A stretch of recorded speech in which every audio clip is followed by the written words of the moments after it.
O Senhor esteja convosco. Ele está no meio de nós. Proclamação do Evangelho de Jesus Cristo, segundo Lucas. Glória a vós, Senhor.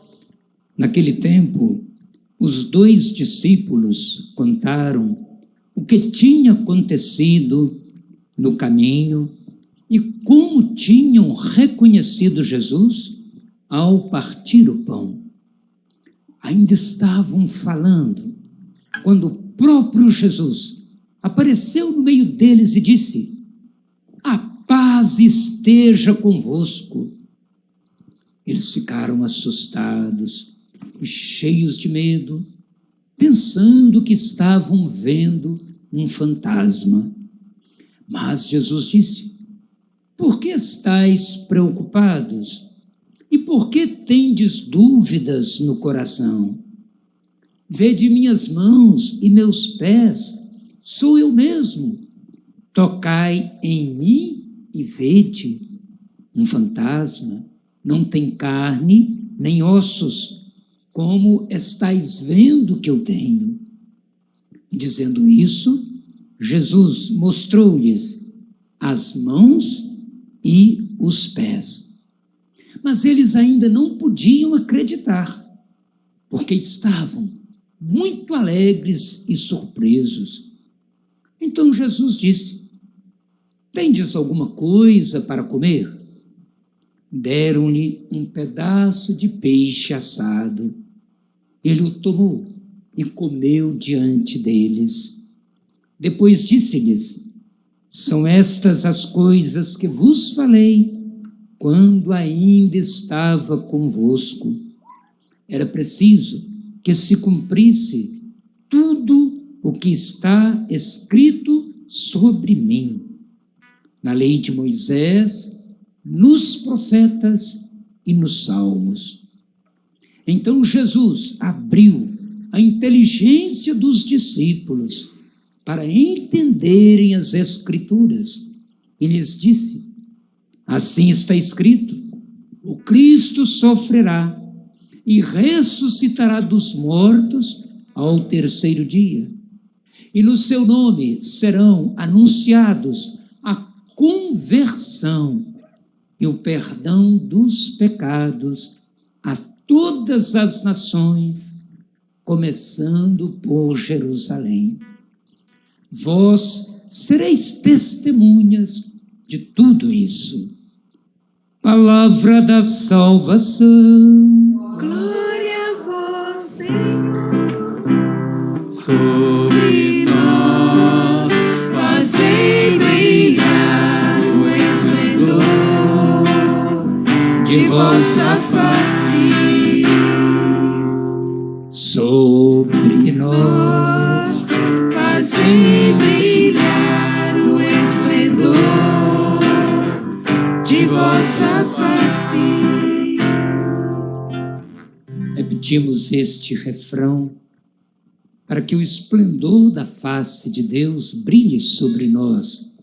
E também, como ele fez o Cristo ressuscitado com os discípulos, abrindo-lhes a mente e os corações, que também o Divino Espírito Santo possa abrir nossa mente, nossos corações, para que acreditemos que de fato Jesus está vivo, ressuscitou, venceu a morte.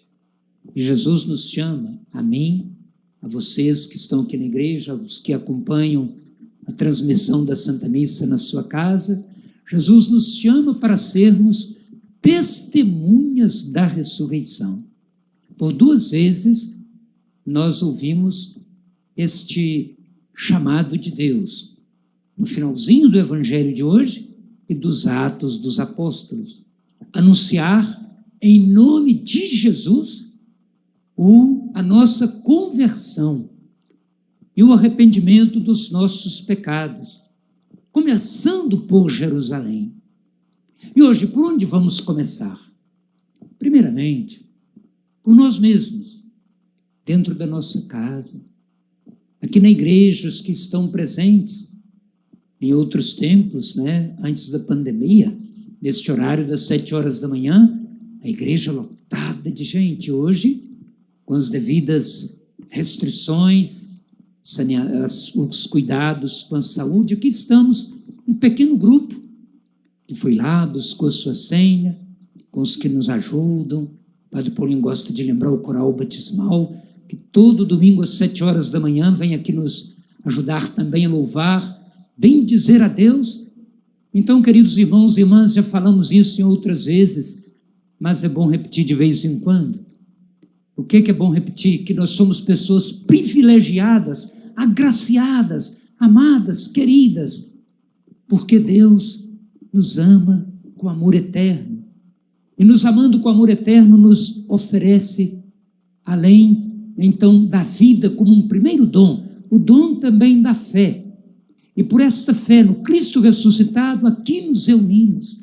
E esta fé no Cristo ressuscitado faz-nos também vencer o cansaço, o desânimo, a tristeza, a dor. E ser testemunhas do Cristo ressuscitado é mostrar que não podemos nos deixar levar pelo abatimento, pelas desigualdades, pelas divisões. Precisamos manter o equilíbrio também da nossa fé, das nossas emoções. Não basta apenas, como ouvimos do Evangelho, ficarmos alegres e surpresos. Os discípulos ficaram. Depois, primeiro com medo, antes, né, com medo, achavam que estavam vendo um fantasma. Quando Jesus lhes mostra as mãos e os pés, então eles vão abrindo assim o seu coração, mas ainda não compreendiam, ficaram levados pela emoção. Isso pode acontecer conosco, na nossa vida, ficarmos assim emocionados. Quantos acordam 4 horas da manhã, rezam lá o rosário, às vezes com as redes sociais, padres, religiosos, freis aproveitam esse tempo para motivar as pessoas à oração. Sim, é muito importante isso, mas a gente precisa olhar para nós mesmos e pensarmos. Por exemplo, na nossa casa, as pessoas que são casadas, os maridos, percebem nas esposas que elas acreditam pelas suas atitudes que o Cristo está vivo, ressuscitado.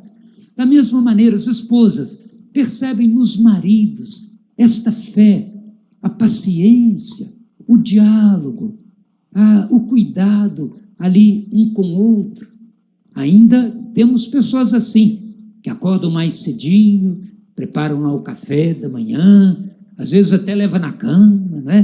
Para quem está lá deitado. Às vezes é o pai e a mãe que acordam mais cedinho, os filhos que às vezes têm que estudar online, já deixa tudo ali preparado.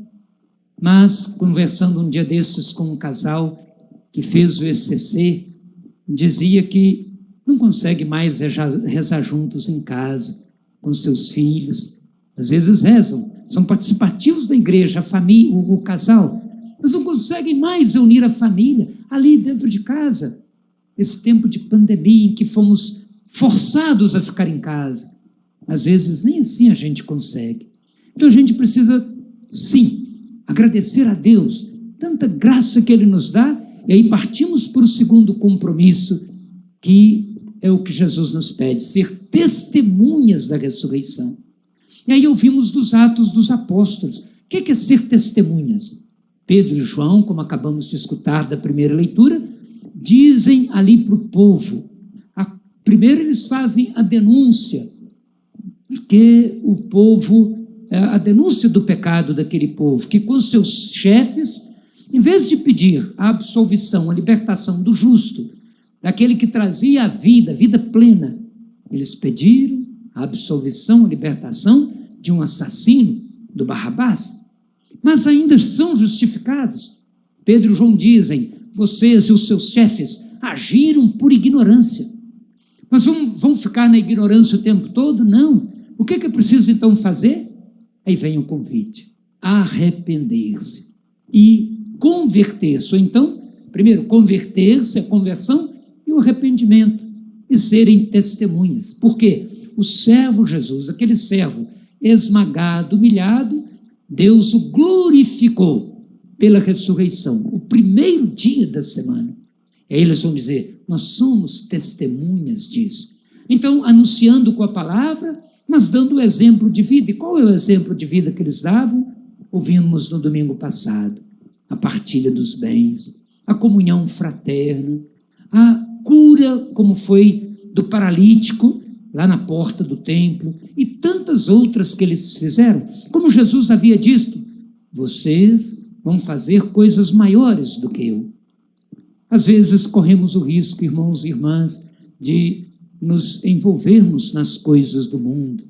E aí ouvimos a segunda leitura da primeira carta de João, para aquelas comunidades que queriam, sim, conhecimento de Jesus, mas um conhecimento sem a prática dos mandamentos. Então João vai dizer, como vimos na segunda leitura, não adianta a gente falar que conhece a Deus se não seguimos os mandamentos.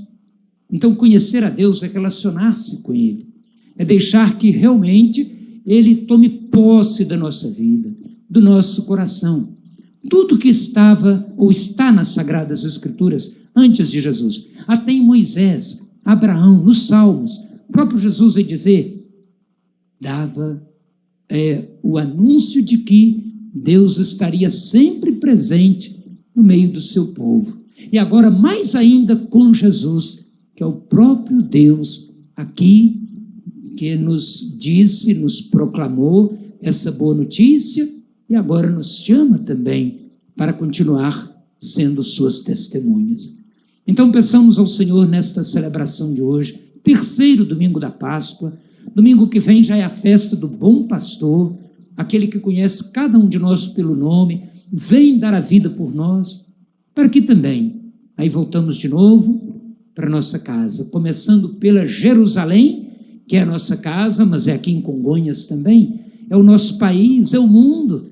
E aí, se os dirigentes de hoje, diferente do que aconteceu na época com Pilatos, com as autoridades, mas que condenaram um justo à morte, hoje quantas pessoas são condenadas a morrer de fome, são condenadas a viverem sem um saneamento básico adequado, sem esperança, sem confiança. Então nós somos chamados a vivenciar este amor de Deus, também nestas questões sociais, mas primeiro dentro da nossa vida e com aqueles e aquelas que estão perto de nós. Então, antes da profissão da nossa fé, que esta fé seja também alimentada, iluminada pelo Espírito Santo. O que é que a gente precisa hoje abrir no nosso coração, na nossa mente, para sermos testemunhas do Cristo? Pensemos, irmãos e irmãs, antes da profissão da nossa fé.